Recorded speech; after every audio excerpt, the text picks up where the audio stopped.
it's a fantastic initiative. I think all of us have that memory. I think every one of us have that memory of growing up and watching our fathers shave.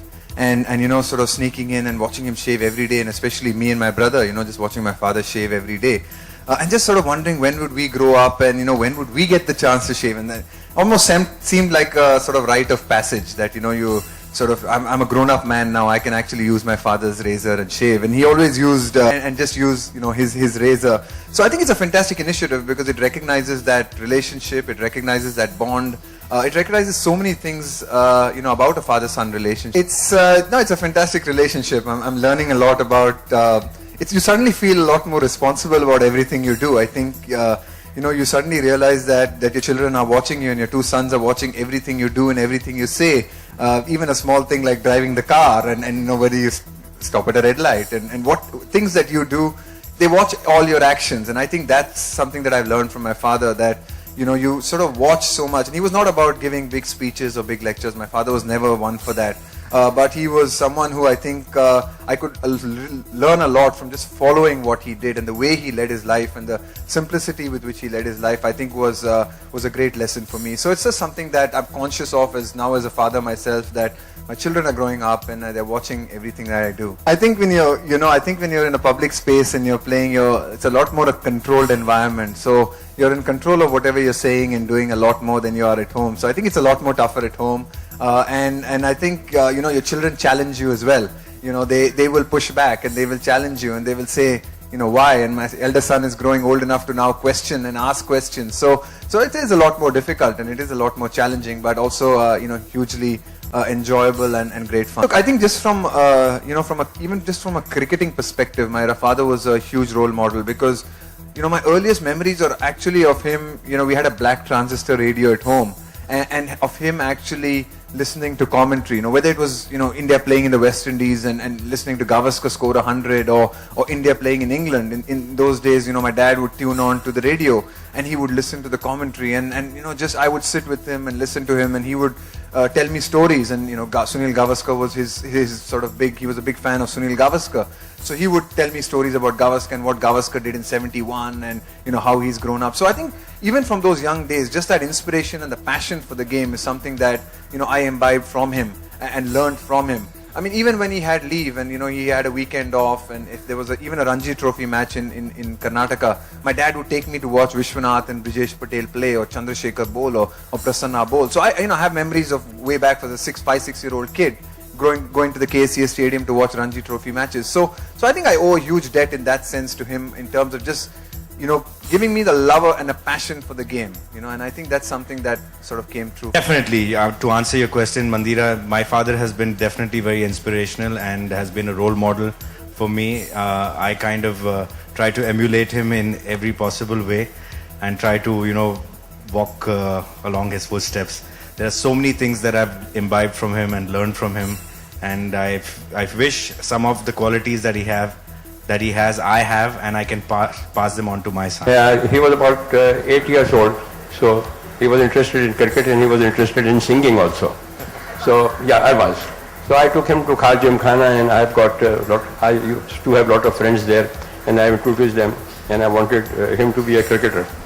And after a few days practice, and we have kept a singing master also, music master, and he was learning to sing also. One day I was sitting with my drink and he came and said, "Daddy, what do you think I should take up as a career?"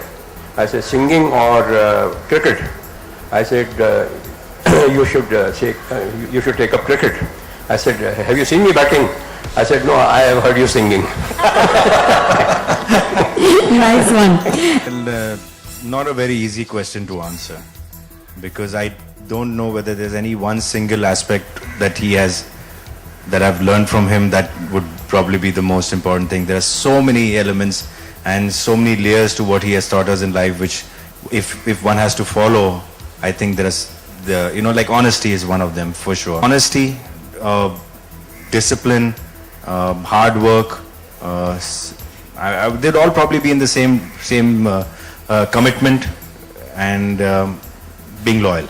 Yeah, I think these are the things that I feel are very, very high on his list, and there are many of them. I think most of the things that define a good human being, I think he gives it a lot of priority, and he expects a lot of that to be followed by his kids, and actually not out of any force, more like of him being a role model and seeing it happen and seeing the benefits of that, because he genuinely believes that sometimes there are quick roads to certain things, but they take the longer route. It'll probably be the happier way to go. So that's something that there's not a quick fix to anything.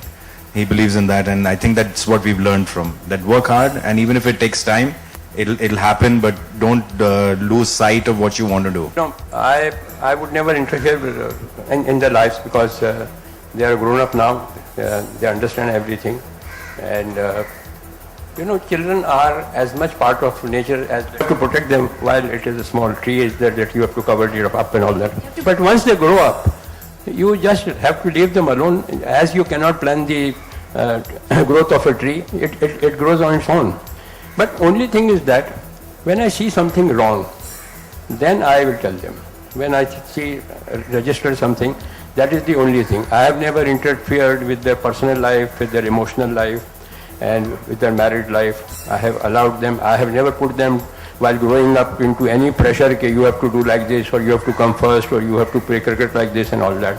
I believe कि जो इनकी तकदीर में है, जो इनकी destiny में है, वो होगा. When I made the transition from being an actor, to doing something else, if it meant producing a film or directing, I think that was a call I had to take, because it's very difficult to turn around and say that I didn't make it that successful as an actor, and I think it's about time that I think about something else. So that time I came to my father and I asked him, I said, I don't think my career as an actor is heading anywhere. There's a standard that I want to achieve in my life, and I don't think it's happening in the field that I initially chose. So he asked me, what do you want to do? So I said that anything apart from acting, because I think I've come to a point where I'm stagnating. I don't think there's going to be a breakthrough and it's going to transform my career. It's like anything, you give even in test cricket, you get maybe 1, 2, 3 test matches or whatever to prove your mettle, and after that you can just be playing cricket and may never get a chance again. So it depends on what you're made of, whether you want to. I didn't have the kind of courage to go ahead. Then I told him, I said, maybe something in the same field, because I love the film world too much, I love cinema too much. I want to do something over here, even if it means producing a film or directing a film. I've had the years of experience. So he says, keep your eyes open. If something excites you, you want to do it, I think that's what you want to do. So I think that was a trying period in my life, because that, if you wanted one example of what happened in my life, and that was quite a turning point, because that decision, I had to take that call. Had I kind of pushed and pursued with what I wanted to do, maybe I would have been also ran, and I at least could make a mark now, and now I know which direction I think I should be heading mainly. Not that, if there are any producers and directors around, that I am not open for any acting roles. I still am, but I'm not concentrating on that anymore. I started my first shave when I came to Bombay at the age of 23. I never used to regularly shave, but I started shaving regularly when I came to Bombay. And these people, my children, have done everything, the possible thing what I have done. So after that, growing up, like they wanted to play cricket, like they were shaving also. And they used to, bring their girlfriends also at home. No, don't stop him. Don't stop him. Girlfriend also at home. So my wife objected to it. My wife objected to it. कि क्या है बच्चे हैं अभी छोटे-छोटे हैं. This is a very young boy, and this is what they are doing.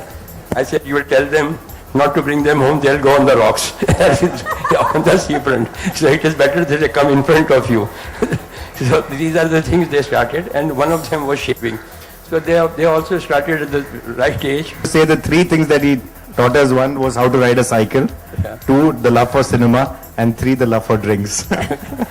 Last thing I taught them is how to drink. That was the last. I recollect.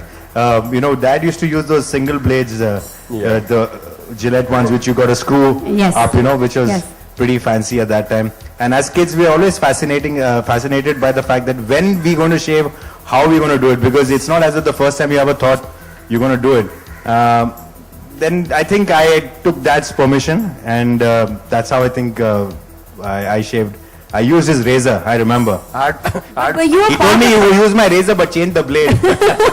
Good, very hygienic. 8 बरस की उम्र तक train के बाद shift करा था मैं. It is a turning point. One of But the you know, turning strangely, you want to do the transition from boyhood to manhood. But when you actually shave, you look 4 years younger. You look like a kid, and you're like, why did I shave? You know, for that matter, because the first dialogue that comes from people is that, अरे तू बच्चा लग रहा है यार, या चिकना लग रहा है, तो and both you don't want to hear.